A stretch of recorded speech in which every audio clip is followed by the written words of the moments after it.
Hi there, it's Jeff. This is a follow-up video on my Edgebanding YouTube video, but in this particular video I'm going to be paying more attention on edging using my Festool Edgebander and then trimming and cleaning up that edging that you put on in the 1mm PVC, trimming it and cleaning it by hand. So I'm going to share my tips and tricks on this by popular demand. A lot of people have been asking questions and wanting to know more about this, so I'm going to show you the easiest, cleanest way to get professional results at home.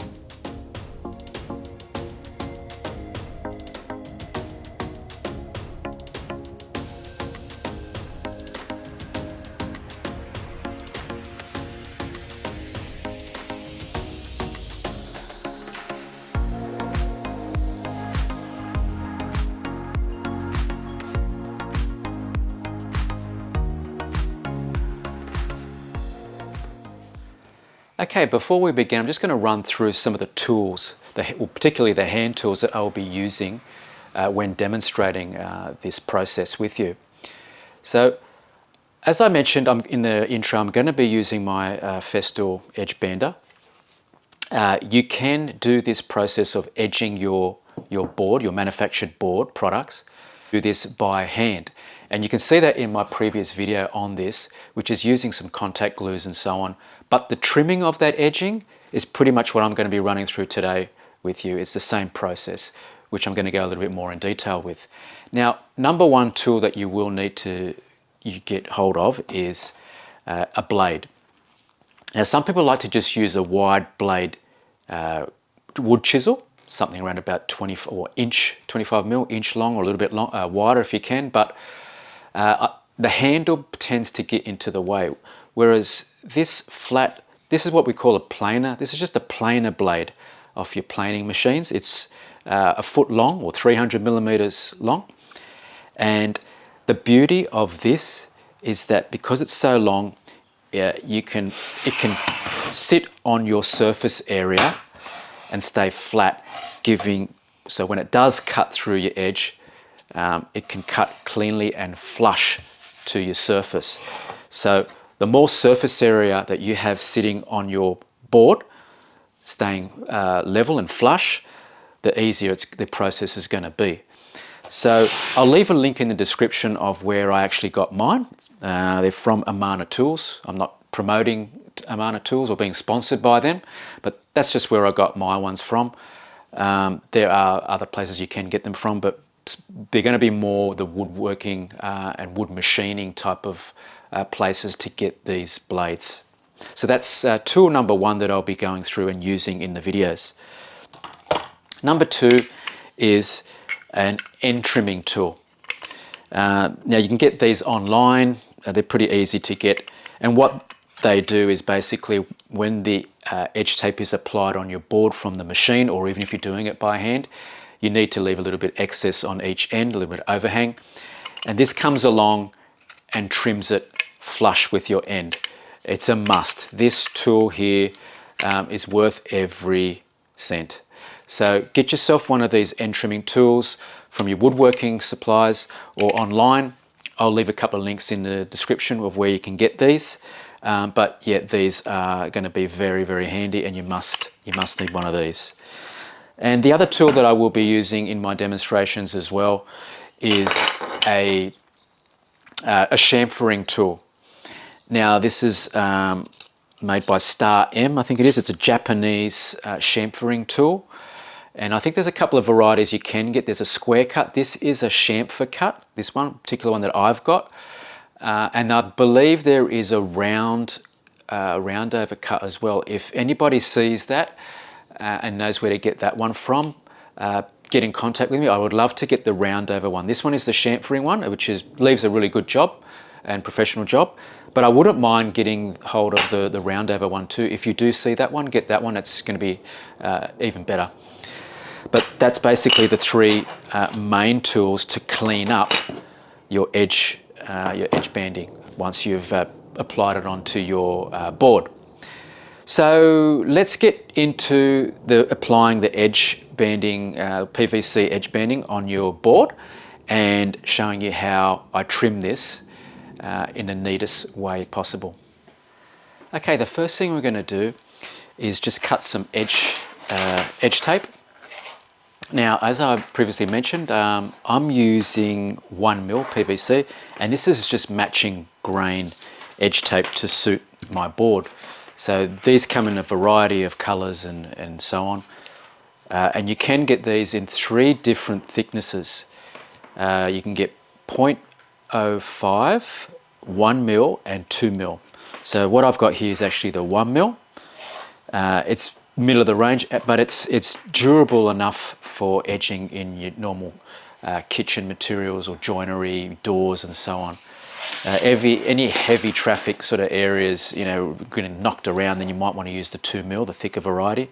But this 1mm is pretty much standard of what I use in the thickness. I don't usually use the 0.5 stuff. It's very thin, and it'll get an edge damaged on it really quickly because it's thin.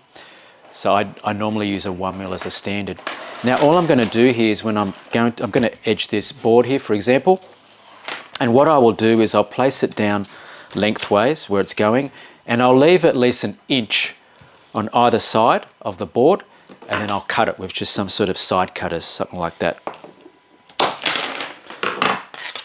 Okay, so as you can see,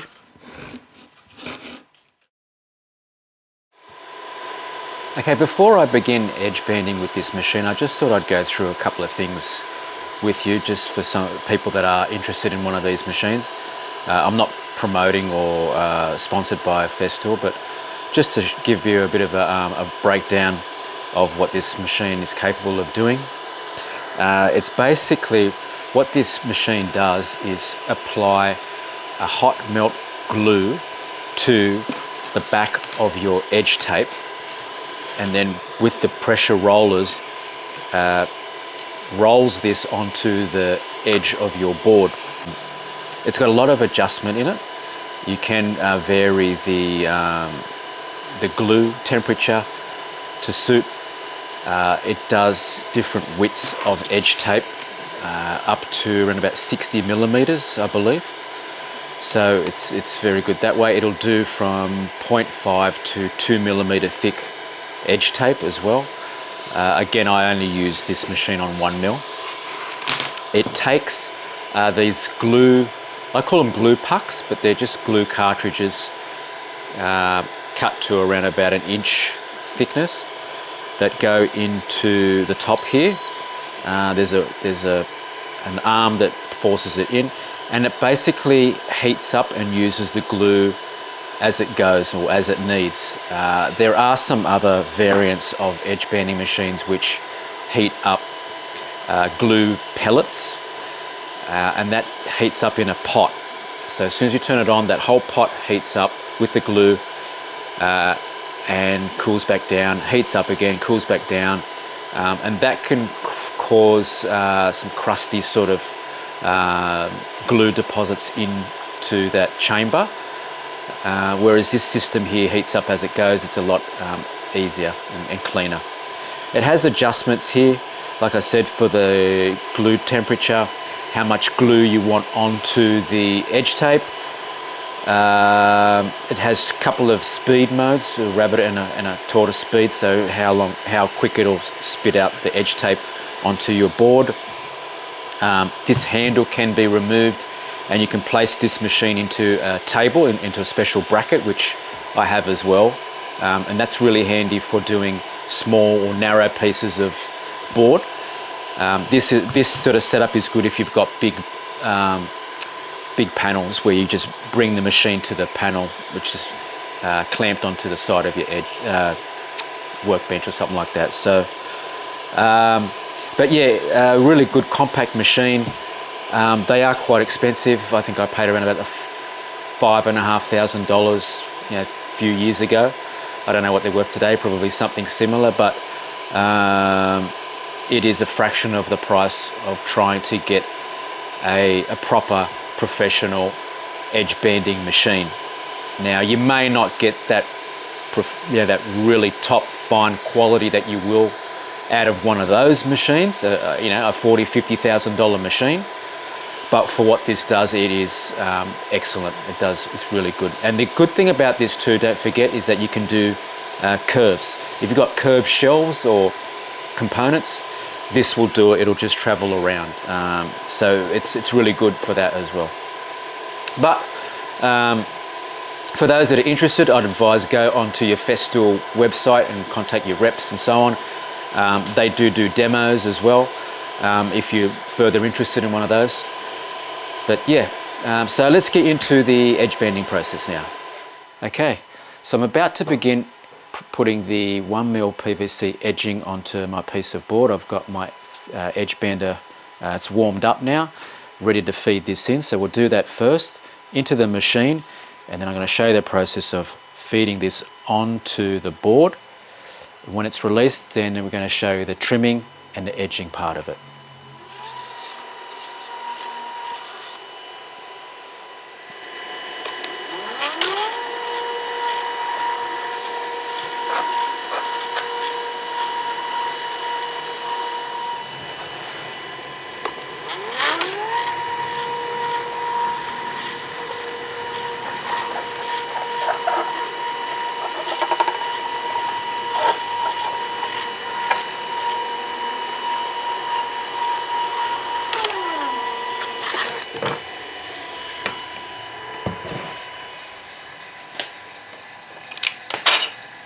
Video here.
Okay, there it is, just a quick little video on the trimming side of things with the edge banding.